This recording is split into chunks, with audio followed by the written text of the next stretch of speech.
My friends, we are living at a time when mobile device usage is at an all-time high, and that is only going to increase as we go forward. We will spend more and more of our time on our phones. Simultaneously, we're seeing all-time highs in surveillance, and that is only going to increase as well. And so this begs the question, what is the ultimate mobile Bitcoin wallet, particularly with an eye towards privacy? And in today's video, we're going to be taking a look at none other than the Samourai wallet. Is it really everything its proponents make it out to be? Today we find out. Let's jump in.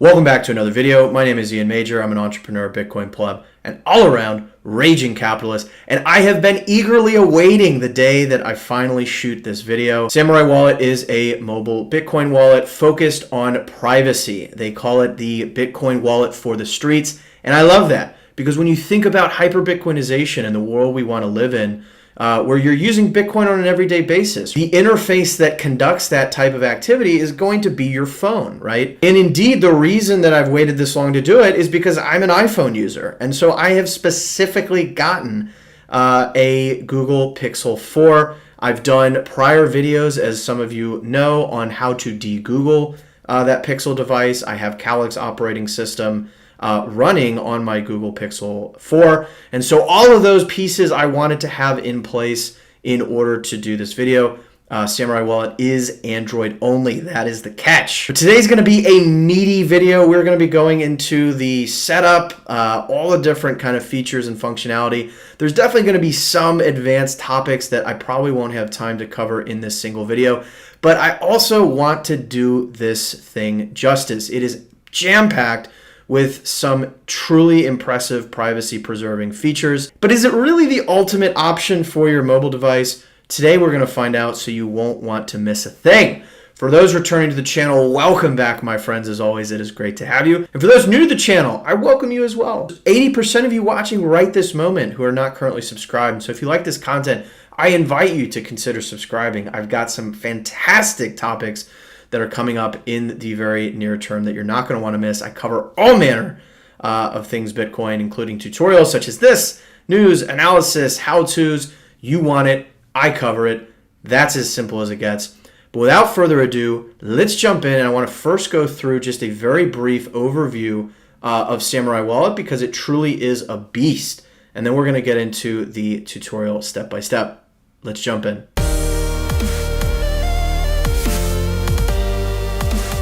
All right, I'm going to try and keep this section brief so we can get into the tutorial, but I think it's pretty important just to kind of lay out a bit of a framework because this wallet is truly packed with features and functionality.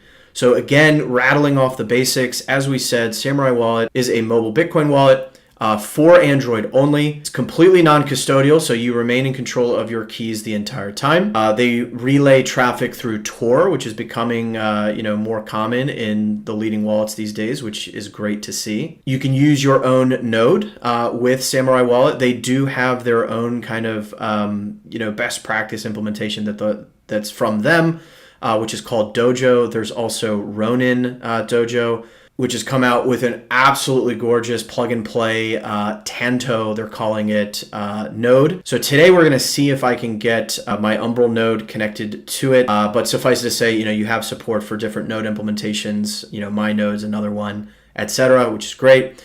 You also have a complementary app called Sentinel.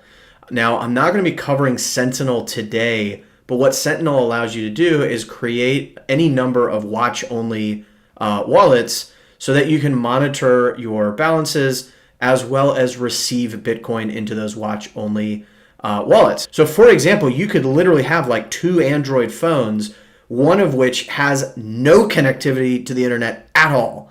And you could have Samourai Wallet on that. And you could set that up as a watch-only wallet in your Sentinel app. And Sentinel also allows you to broadcast transactions that were formed in your Samourai Wallet. And so Sentinel is kind of the key to using Samourai Wallet in a kind of air-gapped fashion if you so wish. And so I'm not going to go into that in today's video. but I might do that in future videos, but I wanted to call it out because that is a nice option. Now, with all that said, I think the three kind of buckets of features that I would probably recommend thinking about to help just orient us as we jump into the tutorial. Number one are the basics, right? Sending and receiving. Of course, any Bitcoin wallet is going to enable you to do this. But, Samourai Wallet also has all the kind of coin control features you would expect, being able to manage your UTXOs. They even have some, more advanced like checks against, dust attacks and things like this. So there's some pretty impressive stuff even within that kind of basic functionality bucket. But that's one. The second is their Whirlpool CoinJoin implementation. Now, I'm not going to go into the gory depths of differences between Whirlpool and other CoinJoin implementations, whether it's PayJoin, whether it's Wasabi. Again, respect to all these different efforts. As a user, it's great to have competition like this. But for those not familiar with CoinJoin, the concept, it essentially obfuscates and severs the linkage between inputs and outputs within a Bitcoin transaction. So imagine looking out your window and seeing a guy on the street. It's really easy to see that guy. He's alone. Now, what if that guy was surrounded by others? And what if they were all wearing, the same mask, the same clothes? It would be really, really hard to spot the guy. And that's sort of an analogy for what's happening in a CoinJoin transaction. You're basically surrounding yourself, you're surrounding your transaction with others that kind of look identical. And so when a chain surveillance firm comes in, it becomes really, really difficult. Like there's just too many combinations and possibilities for them to confidently say that, this output from this transaction is definitely connected to this input. So it becomes a way to obfuscate the go-forward ownership of your UTXOs or unspent transaction outputs. Now, what does this not do? Importantly, it does not erase the past. So you can't go to Coinbase and buy some KYC Bitcoin, KYC being know your customer. So these are exchanges where you're giving away a lot of your personal information. Like Coinbase knows that now. They know that you have bought that whatever amount you have, and best believe they're going to share it willingly with whoever asked for it. Some random bureaucratic, like whoever, they're going to reveal that information. So you can't change the past, but what you can do is introduce a significant amount of doubt around the go-forward ownership of those mixed UTXOs. That's CoinJoin in a nutshell. Again, I've done other videos that you can find where I go into more depth, and I'll try and link those in the description down below. But that is sort of probably like the crown jewel of Samourai Wallet is its Whirlpool implementation. We will talk about some of the nuts and bolts when we get there in the tutorial. And then the final kind of category I would think about are Samourai Wallet's post-mixing spending tools. So once you have mixed your UTXOs through Whirlpool, they have a variety of tools that allow you to spend those UTXOs privately. And this is really important.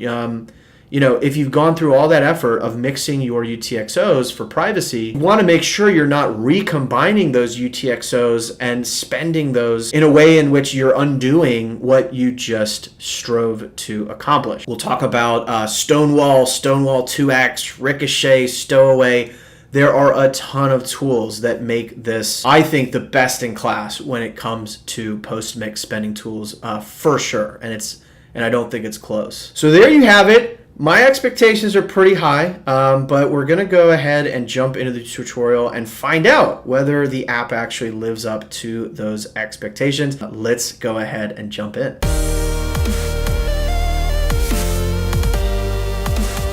All right, so Samourai Wallet. Of course, I will link all of these key URLs in the description down below for you to take a look at.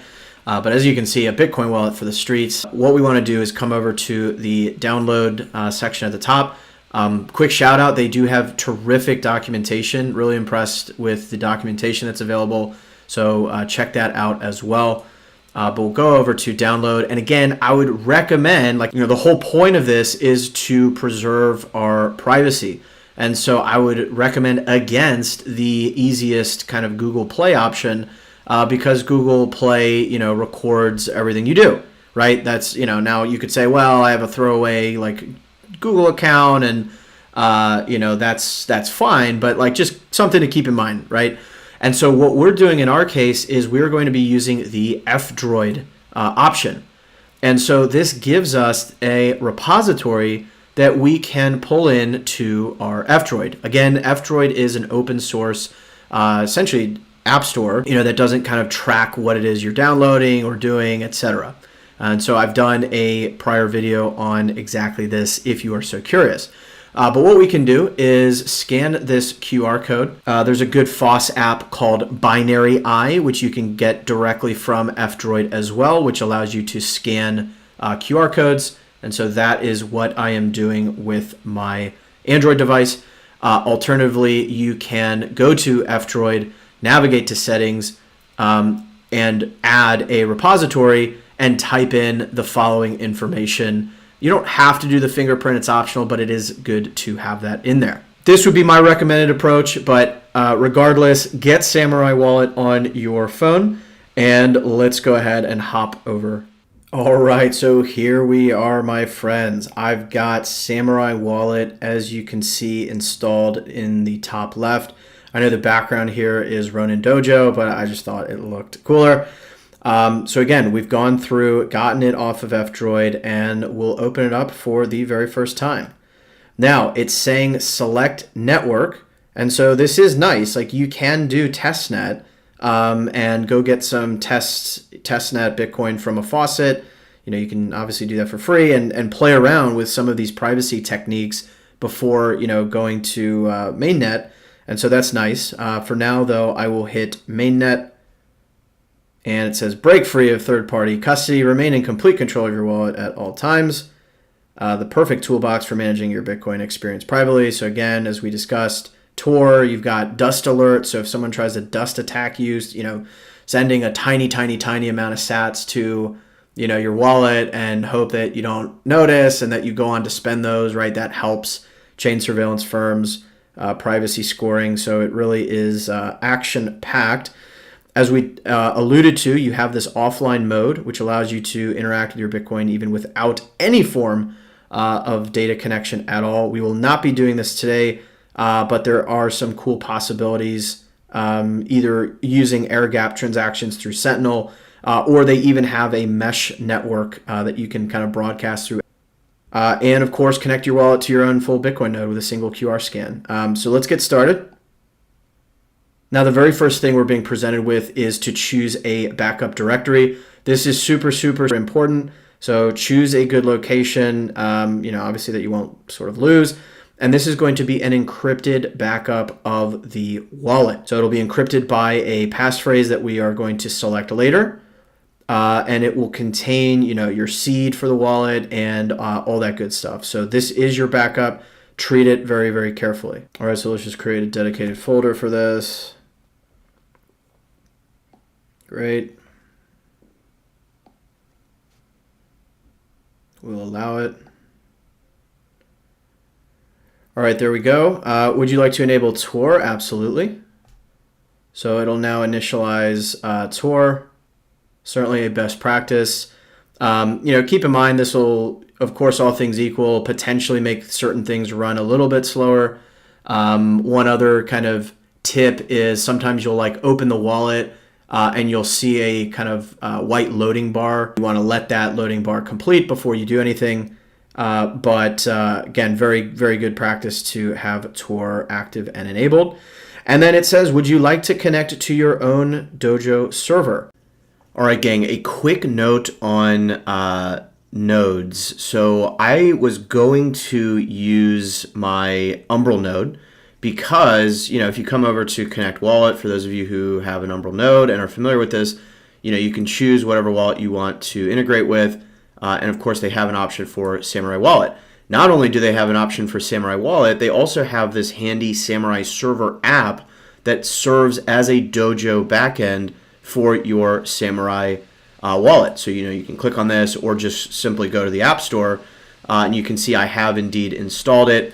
And they have some relatively straightforward instructions, if I were to just open this, for example, on how to connect to the Dojo. So for example, I would basically, I would follow these instructions, and they have additional instructions below for connecting Whirlpool to the same.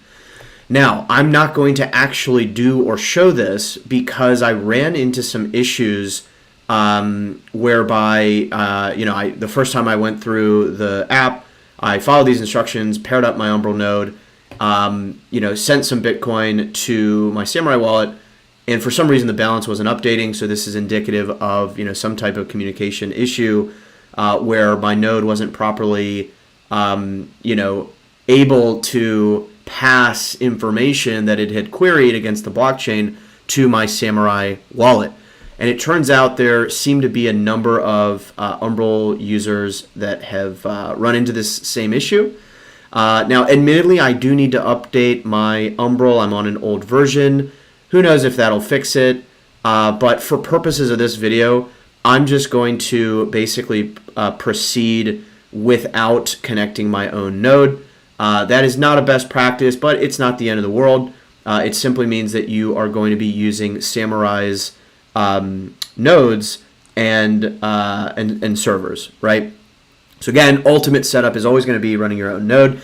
So I'm going to likely shoot a future video where I use HNeYNTadDiE, and we'll take a look at what that looks like. Final note I will mention, again, this could be totally irrelevant if you're not using Umbral, but if you do go the Umbral route and you try and set it up and you find that it doesn't work, and you later have to restore your wallet without your Umbral node connected, you may also need to reach out to the Samourai wallet team to ask them to manually re-index their node. I'm assuming and believe based on their responses that they run pruned nodes, meaning they're not going to scan the whole blockchain. They're going to scan the blockchain for wallets that were created using their nodes, right? So not ideal all around. My simple kind of takeaway here is that Umbral does appear to pose issues. I'm not sure if it's just because I'm on an older version,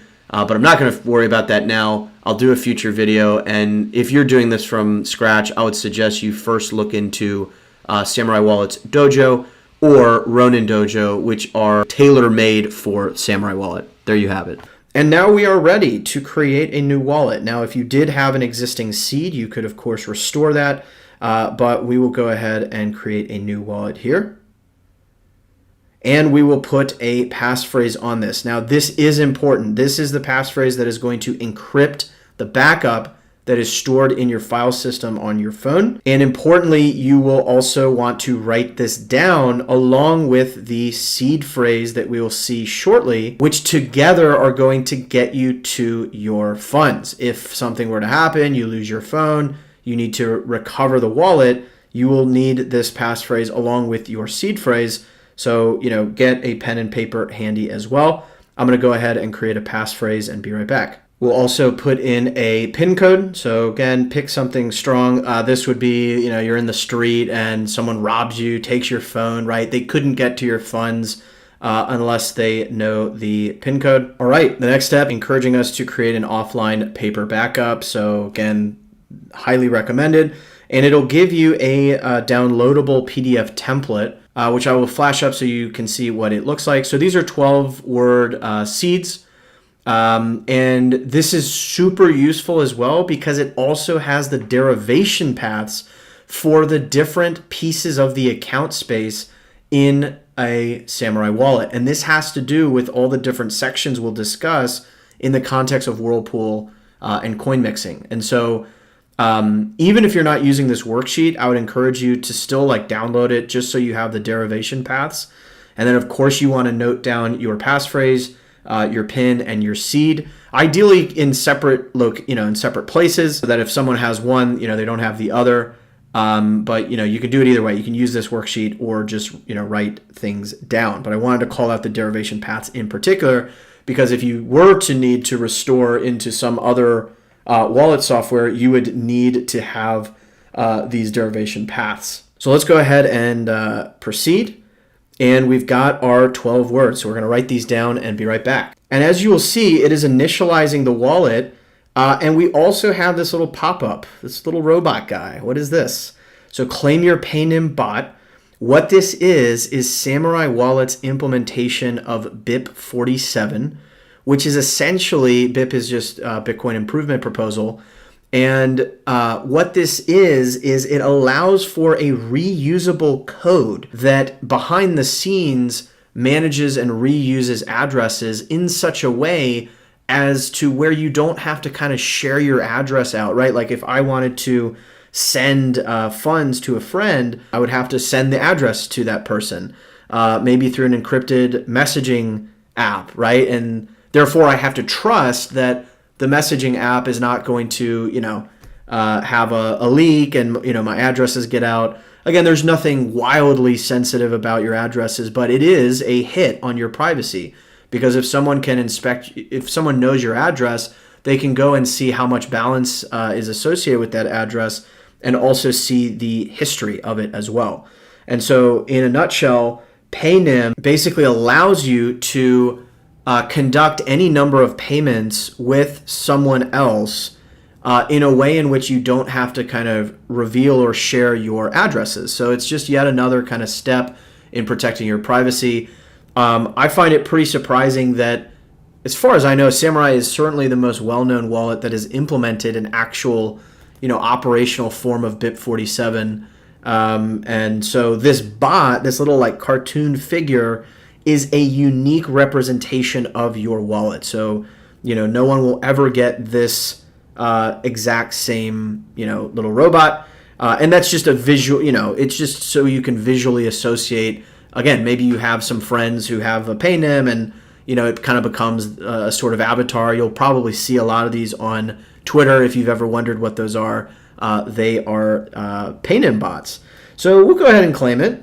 And so it says, claim my PayNym ID and add my public PayNym code to HNeYNTadDiE, which I will flash up just so you can see. This is just sort of the main kind of web page for it. I'll say yes. And so that's cool. So I can add people here. Again, I'm not going to dive too deep into PayNyms, but that is a really cool feature, and it's going to come back when we discuss some of the post-mix spending tools.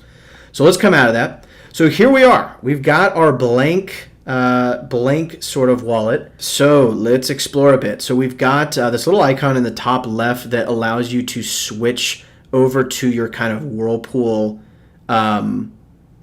area. So this is kind of the post-mix space of your wallet. I'm going to cover what that means in just a moment when we actually go through Whirlpool. Let's come back. You've got this little kind of Wi-Fi option where you can toggle some of your connection settings. This little kind of square, dotted square just basically brings up a camera for scanning QR codes, right? And then the three little dots you can click on, and you have a variety of other options. So we'll come back to some of this as we go along. But pretty clean interface, and obviously the main piece that we have at the bottom right is this blue plus icon. And so we can click this and see the four main things that we can do. We already talked a little bit about PayNyms, and so I probably won't come back to that in today's video. But then we have our two main functions at the bottom, send and receive, and we also have Whirlpool. So let's get going with receiving some funds. So I'm going to go to the receive option.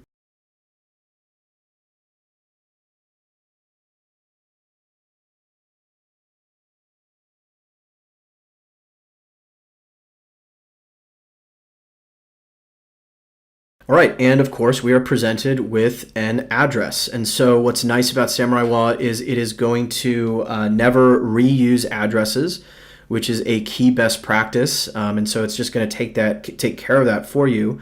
You have a QR code that's scannable. You have a address, of course, that you can copy and paste. And the little kind of icon here you can use to share it. But again, I'm basically just going to open up another wallet on my other phone, and I'm going to scan the QR code. You also have this advanced option where you can hard code a certain amount of sats that the receive kind of request is for. And then you can also select different address types. as you can see. So we'll leave native SegWit for now as a best practice. And I'm basically just going to send some Bitcoin, and I'm scanning the QR code with my other app. I'm just using Blue Wallet. Right, so let's let that transaction confirm, and we'll be right back. All right, so we can see our 350,000 sats have come in from our other wallet. Now, you can always click on any of these transactions and get more information about them. You can also click on the total balance at the top and drill into individual UTXOs, which is nice. But now we want to go to Whirlpool. Now that we've received some funds, we want to go and mix them to sever that sort of go forward linkage as we were discussing earlier. And I'm really excited for this. This is the new UI for Whirlpool that they have just really released a couple weeks ago. Note in this top right, you have these 3 dots for a Whirlpool S code. Those are just discounts they run occasionally. So be on a lookout for that from their Twitter account. But as you can see, Whirlpool breaks the past links of your Bitcoin from their future activity to help protect your privacy. Whirlpool is entirely non-custodial, meaning you keep your keys at all steps in the process. So go ahead and get started. And as we see our UTXO here, we can go ahead and select that for mixing. So go ahead and hit next. And now this is really important. So we're selecting our pool. There are different pool sizes depending on the amount of Bitcoin you wish to mix. You can see there's a 0.5 Bitcoin pool, 0.05, 0.01, and as we will see, a 0.001, which is the pool we are going to select. You'll see that there is a fixed pool fee depending on the size. And you can also give a general priority at the top here to what is called the TX0, or the initializing transaction that's going to split your UTXO into the denomination of your pool. So in our case, right, none of these other pools are applicable because they're too big for the amount that we're mixing. So we're going to select the 0.001 pool, and that is going to break our UTXO into 3, in this case, 0.001 Bitcoin chunks. It also gives us the miner fee that's going to be associated with all of this. We'll talk more how that comes into play in just a moment. And so that's basically that. There's definitely some things to consider when thinking about the right mining pool. You want to be cognizant that you're not breaking it into so many separate UTXOs that it becomes really difficult to manage. So there's definitely a sweet spot there. But in any case, you then get this playback. So 3 UTXOs are going to be created with this transaction. And so it's going to do an initial on-chain transaction to break my UTXO into the 3 equal-sized amounts. And I can see the breakdown of all the fees, including the miner fee, etc. And so if I hit begin cycle, I can see this call out of doxic change or toxic change. This means the amount that is going to be returned to me that is not going to be mixed, right? Because I've got 350,000 sats, I will have 3 chunks of 100,000 sats, but then I have some remaining. So it's just calling out that is going to be returned to me. I hit broadcast, and so now after a little bit of time, don't panic if it doesn't update immediately, you will see that this middle bar mixing has been updated, and we also see this remixing section at the end, which allows for free remixes after the initial mix. So that's a lot. While these are preparing, let's talk a little bit more about just that. All right, so I want to go through what we just did using some of Samurai's great documentation, because I think this is really, really important to understand what's happening in this Whirlpool process. So I'm at their kind of Whirlpool basic concepts documentation here. I'll link this in the description. And it goes through and talks about the coordinator that is sort of passing messages that allows all of this. It talks about the pool fees. You can estimate fees using this whirlpoolfees.com. It breaks down what we just saw. But what I want to call your attention to is the Whirlpool accounts. So this is how they use the Bitcoin wallet's account space in a clever fashion to kind of isolate different parts of this process. So if we just really zero in on this diagram, you will see what I mean. So firstly, you have your deposit. This is that like main gray part of the wallet that we received our initial sats into. This is the kind of default account, if you will, that you would receive Bitcoin into from a different wallet. This is also from which you would initiate Whirlpool mixes. Your toxic change, as we saw in that call out, will be returned here after what is called TX0, et cetera, et cetera. And so what TX0 is an initiation transaction that's going to cut your UTXO into those specific sizes, depending on the pool that that you choose. Once that happens, so once that transaction settles, so that'll take a little bit of time, you will then see, as we'll see in the tutorial in a moment, the ability to conduct your first mix. So the premix area in your Whirlpool is where funds are going to sit to join their first mix. As it says, one confirmation is required from that TX0. Now, it's important to understand your UTXOs in premix are probably going to go very quickly, and that is because think of it like a big mixing bowl. You've got different UTXOs in this premix mixing bowl that are waiting for their first mix, and they're going to be joined with 4 other UTXOs that are in a post mix, which we will talk about. And so the premix UTXOs are the ones that are paying the miner fees for the mix.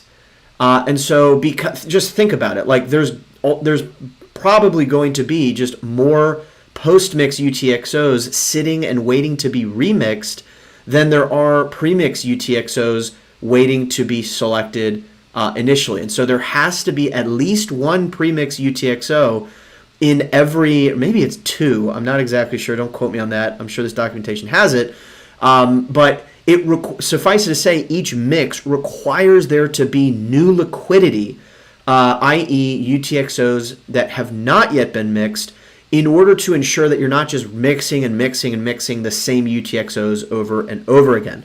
So it's a really important concept. There's always going to be new liquidity being injected into each mix. And so that is why your premix UTXOs are going to get picked up really quickly and be able to move through their first mix quickly.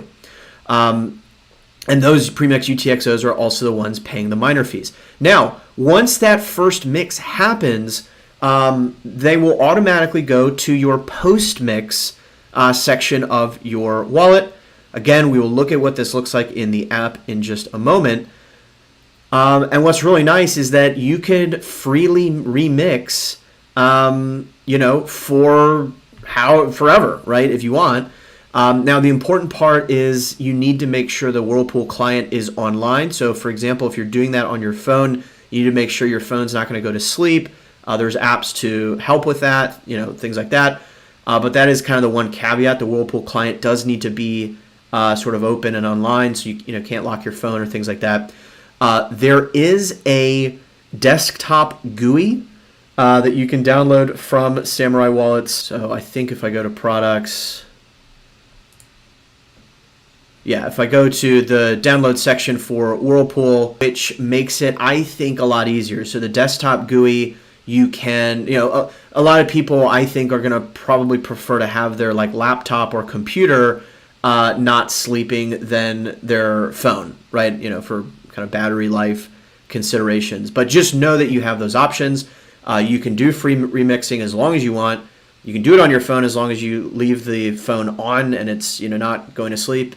Or you can get the desktop GUI that is quite easy to link to your Samourai wallet, and the desktop GUI can kind of keep the Whirlpool client alive on behalf of it. So you have those 2 options. And just keep in mind, each of these account spaces has a different derivation path. That's why it's so important to kind of have these written down.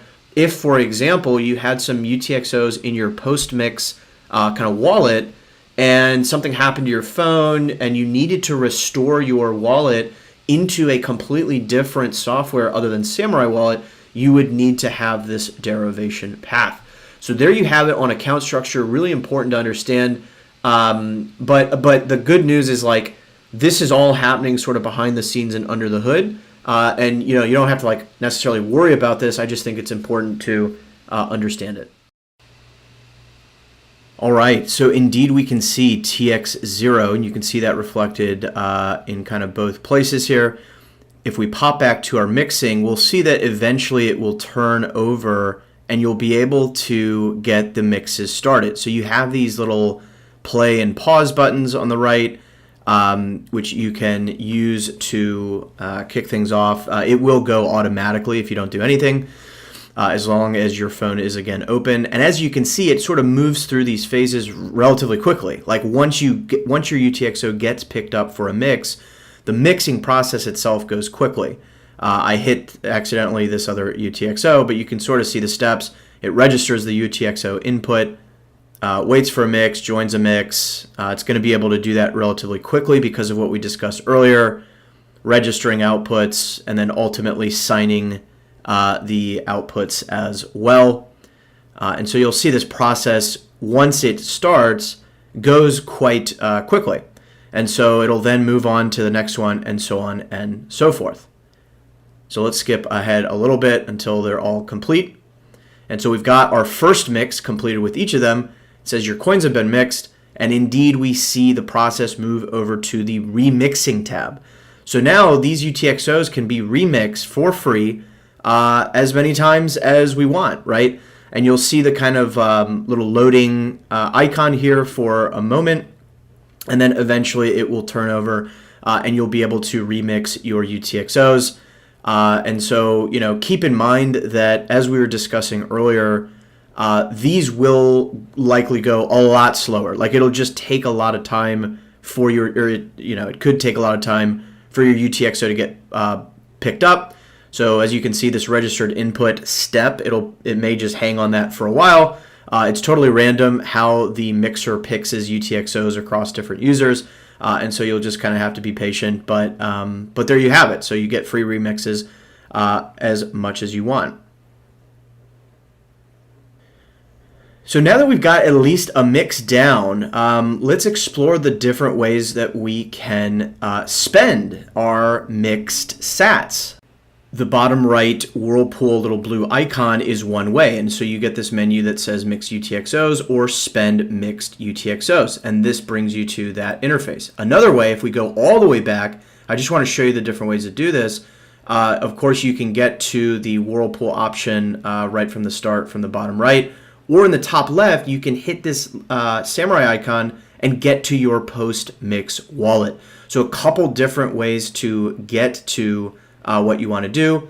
You can select and click on the overall balance and click into individual UTXOs and spend individual UTXOs as I just showed. So that's, again, one path if you want to pick specific UTXOs to spend. But honestly, the recommended approach is to go here at the bottom right and hit send, which is going to unlock the full capabilities of the post-mix spending tools. So let's pretend like we want to send some of our mixed sats. We can hit the icon in the top right and scan a QR code. So I'm just sort of pulling in a address that I would like to send to. We can make this for 50,000 sats, let's say.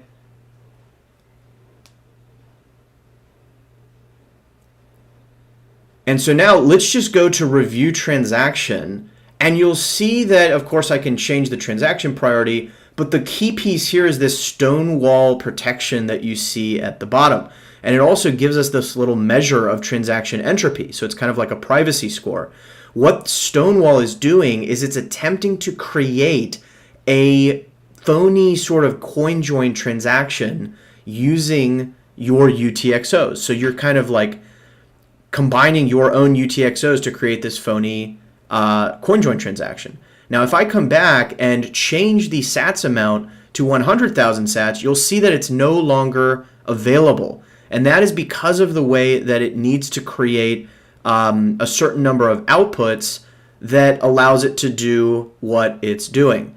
I will link some documentation in the description down below so you can look through kind of the exact specs for this. But just keep in mind that as a general best practice, you would typically want to be spending less than half of the balance of your selected UTXOs for this to work properly. Let's look at some other options. Ricochet is the next one, and Ricochet is really, really cool. This would be if you're sending sats to a centralized KYC exchange or something similar.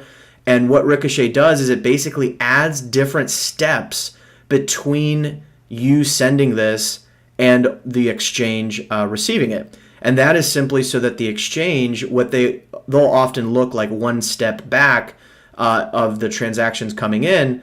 And so they won't be able to look back and say, oh, wait a second, these are mixed coins, because there has been issues with that in the past.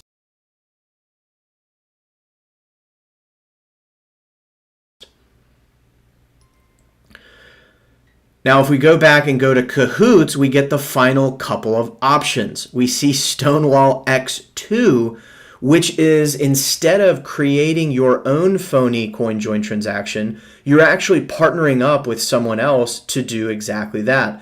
And you can see the different options here. They do have a premium option with where they provide kind of the counterparty. But you can also click the in-person or online and choose a PayNym as your collaborator. Now, this is throwing an error because I don't have any, I don't have any friends yet, right, in my PayNyms. But that's really, really cool. So you can kind of submit a request to a friend to, go in cahoots with you and make this a privacy protected transaction. So that is the difference between Stonewall X2 and the normal Stonewall, which I think is just a general, best practice if you're doing it solo. If we come back and go to Stowaway, Stowaway is really interesting because it's using something called Soroban, which is a communication protocol that Samourai Wallet has built to basically allow you to directly communicate to another PayNym. So you'll see the same options here. So I could basically send to directly to another PayNym without revealing my address at any point in time, anywhere. So very, very cool, really powerful set of tools. Now, let's just go ahead with the normal Stonewall transaction here, right? This was what we were doing at the very beginning. And so we can see our kind of privacy score with the transaction entropy. And if we say send, we'll get a confirmation here, and then we'll go ahead and create, sign, and broadcast the transaction. So I know I went through that super, super quick. I would say as a best practice, any time that you can use Stonewall is a good thing, and indeed it is on by default. And then you have some of these other add-ons that you can use for specific use cases, as we discussed, and as I will link you some documentation below. Now, in this menu at the top, this is where you would go to listen for requests from other friends if they're trying to do a cahoots kind of transaction with you. But there you have it, my friends. I know that was packed, action-packed, but amazing set of tools here. And to properly kind of exit out of the app, you'd want to just hit the sort of caret here and exit. Let's go ahead and wrap the video up.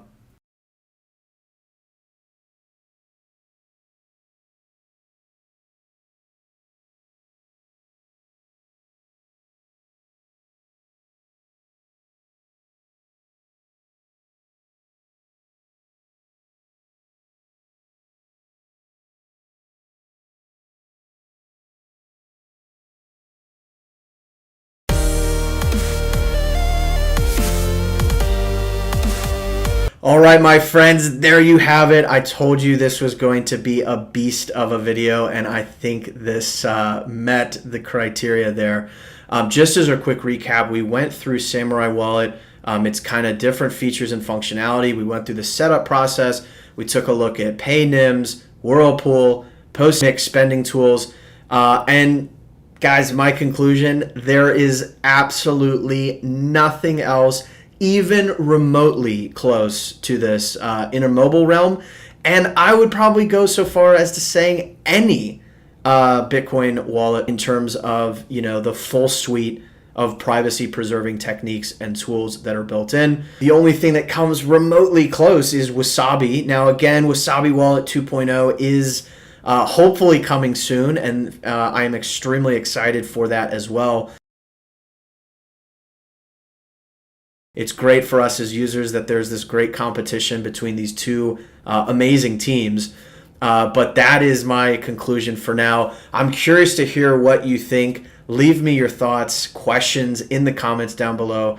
But for now, we'll go ahead and leave this here. I hope you found this valuable and useful. If you did, you already know what to do. Smash that like button. Subscribe if you haven't already. And just remember, friends, we are only going to see more and more surveillance. And so I hope, if nothing else, this has encouraged you to really think critically about your privacy setup when it comes to Bitcoin. Vast majority of folks maybe are never going to get on this sort of level, but that does not have to be you, my friend. And it's really not that difficult. Don't stress, take your time, and make incremental baby steps towards a superior privacy setup. But we'll go ahead and leave this here. As a reminder, my friends, every sat counts, especially if you've mixed it through Whirlpool. And until next time, I'll see you then.